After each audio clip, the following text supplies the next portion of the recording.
Welcome back to What Arty Noobs for General Disturbance. This is the AMX 13 F3AM. It's the Tier 6 French SPG. It's located on the northeast spawn of Outpost, and this one is under the command of Elirox of B00YA.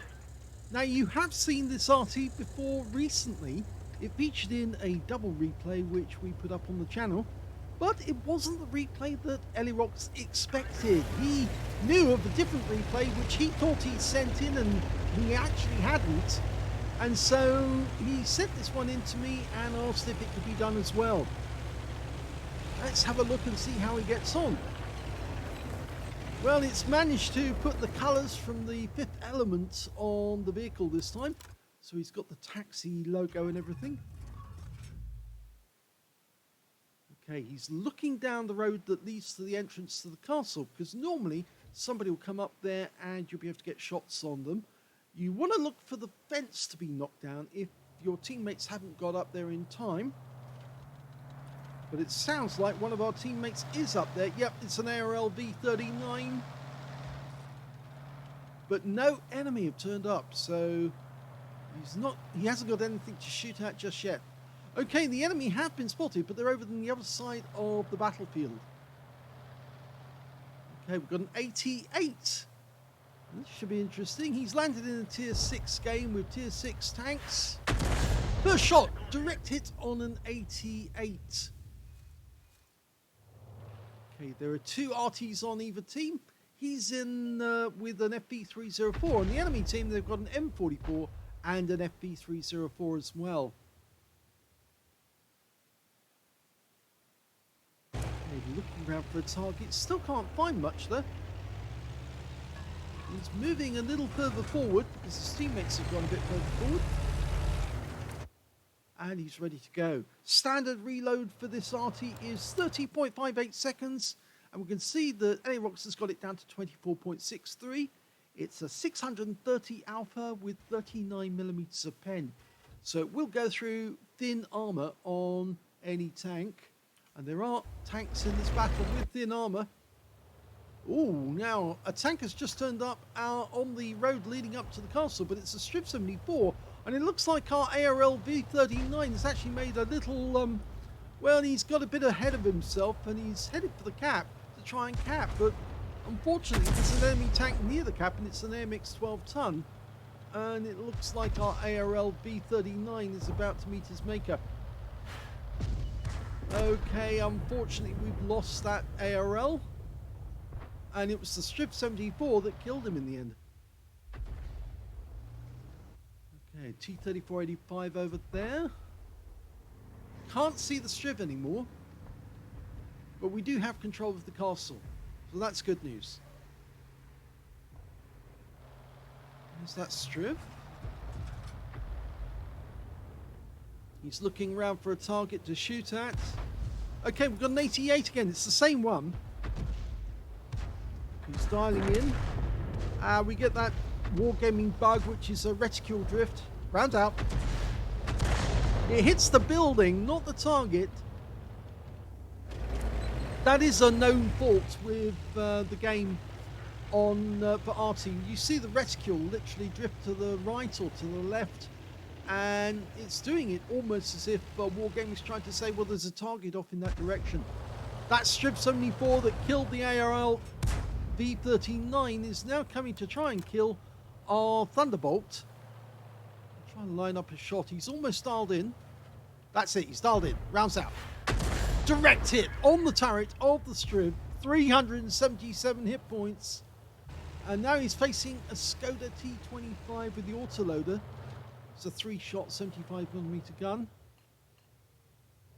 Okay, still in reload. We've lost sight of the enemy. In fact, it looks like the Thunderbolt's gone behind the buildings. But you can see here that he's expecting somebody to come over that ridgeline. Now, I'm not so sure, but big bow to his decision. Oh, there is an enemy tank there. It's an AMD 178B, the light scout, the wheeled vehicle, rounds out. That's a kill. And that was a penetrating shot because he got 640, which is more than the non-penetrating round would do. So he's definitely got a one-shot kill there. But there's still the matter of that Striv 74 and the Skoda. And we don't know where they are. There's the Skoda. Oh, he just killed our Thunderbolt. He's lining up the shots. Rounds out. Direct hit. I think he hit the side of the Skoda. And he's pulling back into cover. I wouldn't be surprised if the Skoda tries to come up this direction. As you know, this is the Arty that was made from the hull of an AMX 13-ton tank. It's actually only 18.5 tons in weight. And the artillery piece, the howitzer, was actually made by a different company from the hull. The hull was actually made by Atelier de Construction de Rhône, ARE, and the howitzer was made by Atelier de Construction de Tarbes, or Tarbes. Oh, here comes the Striv. Hello, Mr. Striv. We've got a present for you. Say goodnight, Gracie, because he's going to go bye-bye. Yep, that's a shotgun. He was spotted, so he's going to have to change position. The next visitor could be that Skoda, although he is low on hit points, that Skoda. Well, apart from actually running away, it looks like Elirox has decided he's going to make a stand here, even if the enemy is coming this direction, because there's only 3 enemies left, and his team have almost done a complete circuit of the map and are coming in this way. Okay, he's going to change position, go back to that bush. It's a good bush. He's double bushed, actually. He's got the tree down and he's got the bush directly in front of him. And the target is a Hellcat. Thin armor. Oh, beautiful shot. Oh, I want to see that one again, please. That was a lovely hit right in the front of that Hellcat. Okay. Let's see what he can do with a Hellcat again. Thin armor on those things. He's 100% health. Not for long. Oh, yes. And that is the end of the game, because unfortunately we've capped out at the other end. I'm so glad that Elirox decided to send in this replay, because those last 2 tanks were worth it all on their own. Excellent execution of a shotgun in their face, put them out of the battle. It was a first-class tanker for Elirox in the AMX 13 F3 AM. He managed to get a Bruiser medal for getting at least 5 critical hits. In fact, he managed to get 13 in total. And he got a high caliber for dealing the most damage in that game. At least 20% of the enemy hit pool in the process. And his win rate was 5,164, which is Super Unicum standard and a bit more. Let's have a look at team scores and see where he came. Well, the highest damage in the game was definitely Elirox with 2,346. He was the only player to get over 2,000 hit points in damage. The next highest being the Hellcat on his own team with 1,597. And then the T-3485 on the enemy team, who managed 1,220. That Skoda did survive the battle, but look at the number of hit points he got. He was actually quite a good player, 1,190. But if he had come in front of Elirox, I'm pretty sure Elirox would have put him down. When it came to kills, yep, Elirox got that one as well. He shares it with the OI. They both managed to get 3 kills apiece. Then 2 kills went to the Cromwell B, the 88, the Striv 74 on his own team. And on the enemy team, only the T-3485 managed to get more than 1 kill. And when it came to base XP, yeah, he's got that one too. So he's got the top in all 3 columns.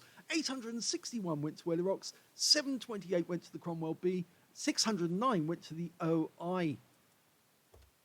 He fired only 8 rounds in the entire game. That was incredible. You know, to get that much damage off 8 rounds is very, very good indeed. If the game had carried on for a little while longer, I'm pretty sure he would have got an ace tanker, because the next couple of tanks he hit probably would have yielded enough damage for him to earn that.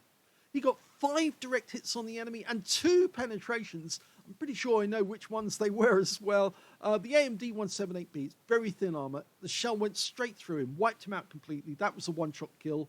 And the Hellcat, yep, that was a one-shot kill as well. 640 hit points off him. The shell, again, went straight through the front of the vehicle, and there was no coming back from that at all. He also got 4 splashes in the game, 2,346 hit points of damage, of which 1,652 were at more than 300 meters. The other shots were the close range shots right in front of his cap area. 5 enemy vehicles were damaged, 3 were killed, and he earned 44,522 credits for the battle, 22,261 for mission completion, 66,783 credits altogether, and after ammunition and resupply of consumables took away 37,713 credits profit. 1,291 XP for the battle, 8,398 for mission completion, that's a good one, and 9,689 experience points altogether. I'm so pleased that Elirox sent this one in. It was worth it just for the end of the battle to see 2 tanks nuked right in front of the cap area.